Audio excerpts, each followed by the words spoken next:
Guys, may papakita pala ako sa inyo. Alam nyo ba, kakaiba yung buko dito sa Bicol namin? Sabaw pa lang, pwede nang ipanligo. Tignan ninyo. Isang tagako pa lang. Kita nyo na guys, isang taga pa lang, ang dami ng sabaw. Paano pa pangalawa?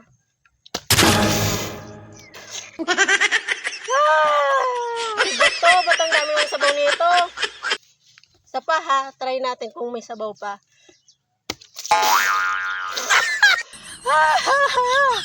Ba't ba yan? Ba't ang dami naman itong sabaw? Para na ako naligo. Ito, last na to. Oh my God.